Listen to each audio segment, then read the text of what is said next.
What's up everyone and welcome back to the World History Channel. Before we begin, please hit the subscribe button today. Let's get started. Whatever happened to the samurai? The samurai were a preeminent class defending Japan for centuries. But as the Tokugawa shogunate ushered in an era of stability, the need for them faded, forcing these warriors to find a new way of life.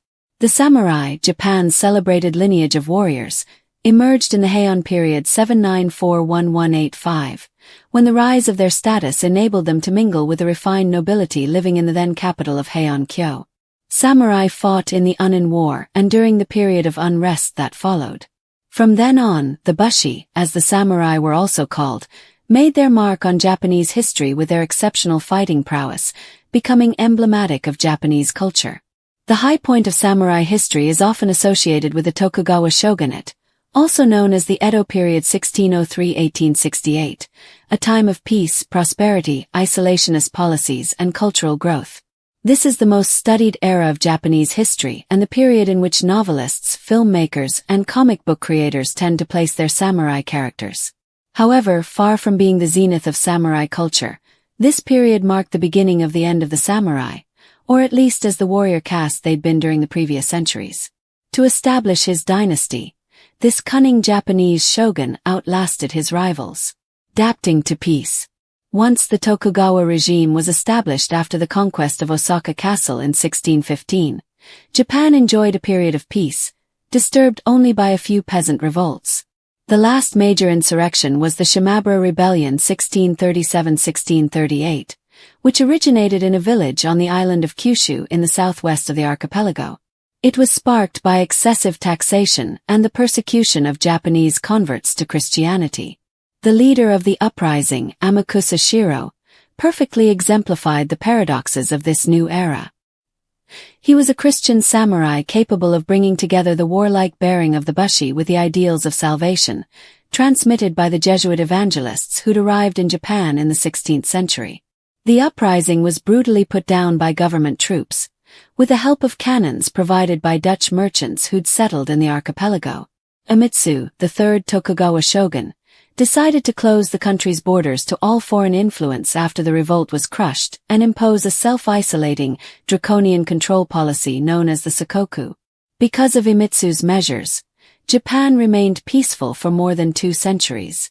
The downside was that the samurai were rendered obsolete. Tens, even hundreds of thousands of samurai whose forebears had been waging war for centuries, suddenly had to find new ways to survive outside the army. Even in this new context, there were samurai who continued to demonstrate their swordsmanship in duels and exhibitions.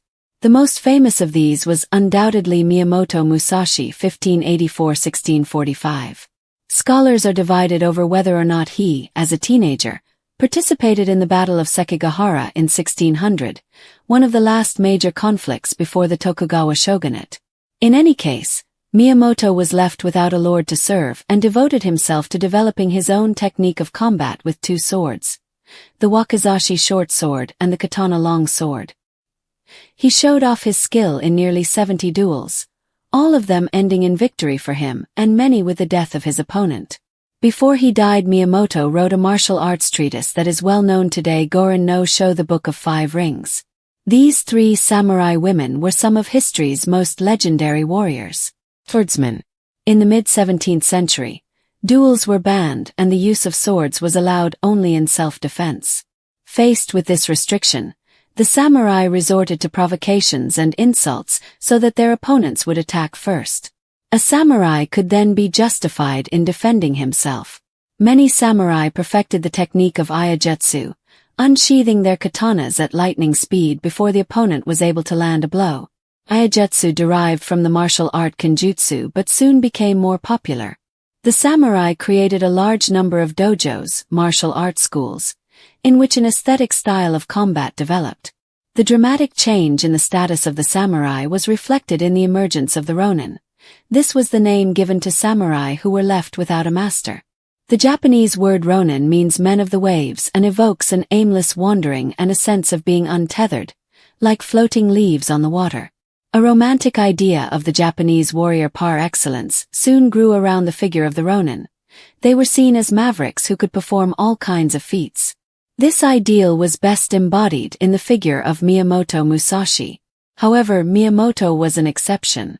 In reality, most ronin tended to be sword-wielding vagabonds, their need to survive forcing them to accept unglamorous jobs such as bodyguards, enforcers, or simply laborers. Edo thrives. Meanwhile, in the city of Edo, today's Tokyo, everything seemed to be flourishing. Businesses and services grew year over year, creating a rich and populous city that impressed the few foreign visitors who came to Japan. Among these was the German physician and naturalist Engelbert Kaempfer, who claimed in the late 17th century that Edo was the center of the world. The city's prosperity was largely because of a law that required feudal lords to live in Edo for 6 months of the year, maintaining their entire court of samurai and other servants there. The real history of Yasuke, Japan's first black samurai. Many ronin also flocked to Edo. Extortion and prostitution rings were some of the activities that some of them carried out in the margins by starting organized gangs. Based on a distorted vision of Bushido, the samurai code, these groups adopted increasingly complex codes and hierarchies over decades. This gave rise to what would later become known as the Yakuza, the Japanese mafia, made up of families comparable to samurai clans. The weapons, tattoos, and clothing of its members made the Yakuza immediately recognizable and instilled fear among the common people. This was analogous to the way the Bushi had identified themselves by carrying the Daisho traditional pair of swords comprising a long-bladed katana and short-bladed wakizashi, and displaying their family crest caiman. Yakuza members would amputate sections of their own fingers in an imitation of harakiri, suicide by disembowelment, as an honorable punishment if they ever made a mistake. Precarious economic situation. Those samurai who did end up working for a daimyo, a feudal lord, were required to accompany him during the annual visit to the capital. There, they received a minimal stipend in exchange for sporadic administrative or surveillance work on the master's estate. Since the code of their class prohibited them from making investments or engaging in any commercial activity, the economic situation of these samurai was often precarious. It wasn't uncommon for them to spend the day drinking in taverns and hiring prostitutes in Yoshiwara, Edo's pleasure district. They frequently ran up debts to emerging merchant bourgeoisie members of the city. Many samurai of ancient lineage even sold their katanas to pay for the mizuage deflowering of a Maiko apprentice geisha, a ceremony that was in fashion at the time. But not all samurai fell into this kind of debauchery. There were also people who rose to prominence as artists' personalities. Matsuo Bash, one of Japan's greatest haiku poets, was born in 1644 and died in 1694. He was Matsuo Yoziman's son, a member of an ancient samurai family. As a young man, Basho began to serve the firstborn of the Todu clan, but his literary talent enabled him to distance himself from the military field. In the realm of painting, Watanabe Kazan 1793–1841, whose family was loyal to the daimyo Tahara, combined the traditional Japanese painting style ukiyo-e with European style realism and shading namban. Almost equally subversive in technique was the artist Kawanabe Kyosai 1831–1889, considered one of the fathers of manga. Bureaucrats and officials, some samurai rose to positions of power in the courts of the Tokugawa shoguns not as warriors, but as ministers and bureaucrats. This was the case of Kira Yoshinaka 1641–1703, who became a koke, a master of ceremonies managing high-level events. During a disagreement, Daimyo Asano Naganori assaulted Kira and was forced to die by seppuku, also known as harakiri. This led to the infamous vendetta waged by the 47 samurai. After Asano's suicide, the samurai who'd been in his service converted into ronin, then waited more than a year for the best moment to assassinate Kira and avenge their master. After that, they were found guilty of harakiri. Paradoxical as it may seem, the triumph of the most important samurai in the history of Japan, Shogun Tokugawa Ieyasu, marked the beginning of the decline of his own caste. The Bushi Code lost much of the meaning it had in earlier times, while an idealized image of the samurai emerged describing a phenomenon that had never existed. In the 19th century, as Japan felt its integrity threatened by the English, Russians, and Americans, there was an attempt to shake off the old-fashioned, purist ideology of the warrior and instead mix it with one of nationalism in the service of the emperor. Today something of the samurai essence remains in Japan, whether in the militaristic tradition, in the activity of the yakuza, or in deeply rooted values such as discipline and artistic sensibility. I resolved to see the moon over the mountains of Kashima Shrine this autumn. I was accompanied by 2 men, a masterless samurai and an itinerant monk. The monk was dressed in robes as black as a crow-off he strutted, thumping his staff. Alone in the universe I, however, am neither a monk nor a man of the world. I could be called a bat in between a bird and mouse. Matsuo Basho, Kashima Journal. Nostalgia for the old ways of the samurai. The Hagakure is an 18th-century compilation of the reflections of Yamamoto Tsunetomo, a high-ranking samurai official. The collection, later translated into English, is a kind of handbook and ethical code of the samurai at a time when its warrior values were no longer seen as relevant. Having pursued a career as a scholar, a warrior, and a librarian, Yamamoto became a Buddhist priest and retired to the woods where he noted the thoughts that were later compiled into his masterpiece. Evocative of his woodland surroundings, Hagakure is translated either as In the Shade of the Leaves or Fallen Leaves. It recalls with nostalgia a time when samurai were true warriors willing to die at any moment. He writes extensively on how to approach death, show obedience to one's master, and be serene in adversity. A few examples of the many aphorisms are included in the following translation of Hagakure by William Scott Wilson. Young samurai are also criticized in the original work for abandoning traditional practices. The emphasis on devotion and bravery follow the ideals of the old bushi, a far cry from modern samurai, whose role lacked the same need for discipline. Whatever happened to the samurai? This question reverberates throughout history like the fading clang of steel against steel, which was once so prevalent in the tumultuous atmosphere of feudal Japan. The samurai were more than just warriors. They were the backbone of an entire civilization's martial and social structure for centuries. Originating in the Heian period, 794 to 1185, the samurai emerged from the noble provincial clans entrusted with the governance of distant territories and defense of the aristocracy. In the beginning, they were provincial warriors, powerful landowners, and minor nobles who answered to court-appointed governors. As the imperial court in Kyoto weakened and local military rule grew, these bushi, another term for samurai, rose to fill the vacuum of power. Their status was legitimized as they mingled with the refined nobility in Heian-kyo, modern-day Kyoto, a blending of the sword and the brush, as warriors became literate and cultured, expected not only to fight but to understand poetry, tea ceremonies, and the intricate etiquette of court life. Their prestige only grew with the eruption of wars like the Genpei War, 1180 to 1185, which pitted the Taira and Minamoto clans against each other and ended with the formation of the first shogunate in Kamakura.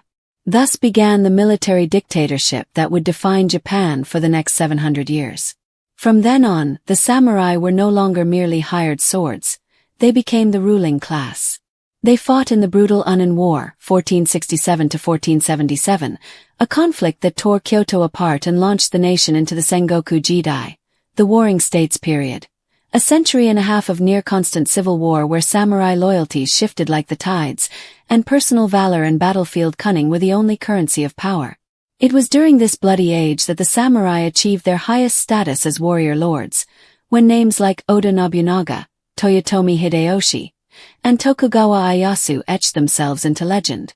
By the time Tokugawa Ieyasu defeated the remnants of his rivals at the Battle of Sekigahara in 1600 and captured Osaka Castle in 1615, the groundwork for a new Japan had been laid, a land no longer ruled by the sword but by order.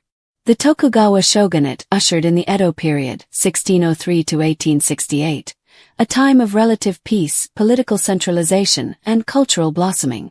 This was the ironic twist in the tale of the samurai. The height of their influence arrived just as their purpose began to vanish.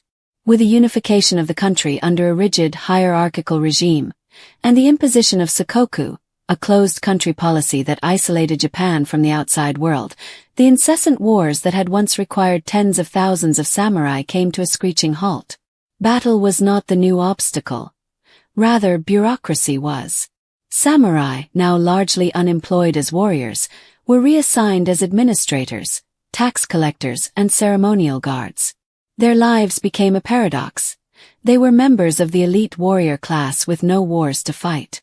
Many were forced to live on fixed stipends from their daimyo lords, which barely covered expenses, and their code of Bushido, based on loyalty, honor, and the martial spirit, seemed increasingly obsolete in a society that valued paperwork and obedience over swordplay and valor. Some adapted. Others did not. A few, like the legendary Miyamoto Musashi, chose to wander the land as ronin, masterless samurai, engaging in duels and perfecting their martial arts.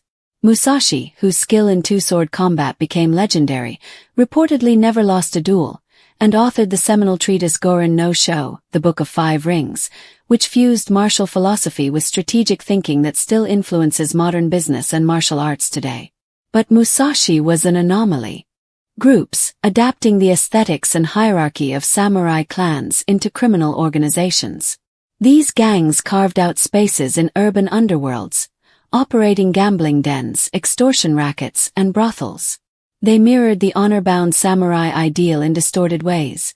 Rituals of self-mutilation like yubitsum, finger-cutting, echoed the samurai practice of seppuku, ritual suicide, and strict codes governed their behavior. Meanwhile, in Edo, modern Tokyo, the enforced peace brought prosperity and population growth. The Tokugawa policy of Sankenkotai required daimyo to maintain lavish residences in Edo and alternate their years of residence between their domains and the capital. This influx of regional lords and their retainers created a bustling urban economy that supported artisans, merchants, and entertainers. The pleasure quarters of Yoshiwara became famous for their geisha, kabuki theater, and lavish entertainments. However, the decline of many lower-ranked samurai in Edo was humiliating.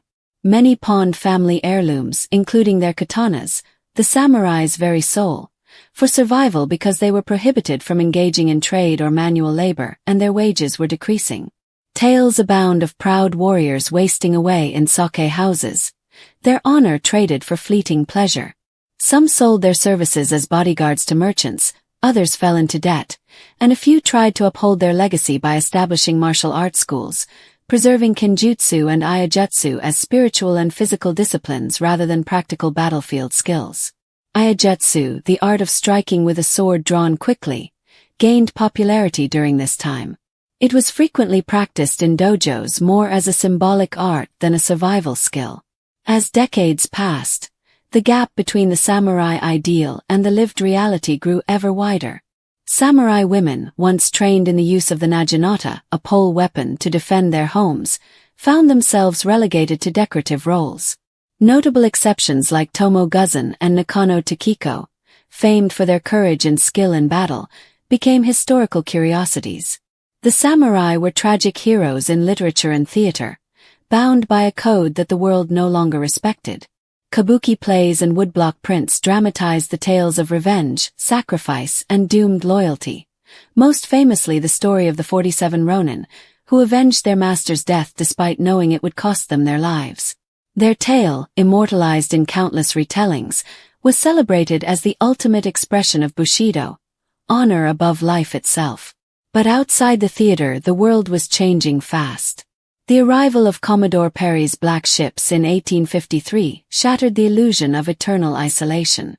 The shogunate's authority crumbled as internal dissent and external pressures mounted. Disillusioned samurai played key roles in both resisting and embracing the coming transformation. Some fought for the shogunate, others for the imperial court, culminating in the Boshin War, 1868 to 1869. And the eventual restoration of imperial rule under Emperor Meiji. The Meiji Restoration marked the official death knell of the samurai class. The new government, in its pursuit of modernization and centralization, dismantled the feudal system entirely. In 1876, samurai were prohibited from wearing their swords in public, a profound symbolic blow. The conscription of a modern Western-style national army replaced the warrior elite. Some samurai rebelled, most notably in the Satsuma Rebellion of 1877 led by Seigo Takamori, a former samurai and government official disillusioned by the Meiji reforms. The rebellion, romanticized as a final stand of honor against modernity, was crushed by the imperial army.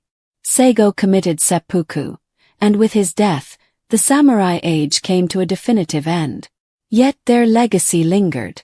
Samurai values were co-opted into the ideology of the modern Japanese state. Bushido was repackaged and taught in schools as a moral code, emphasizing loyalty to the emperor and readiness to die for the nation.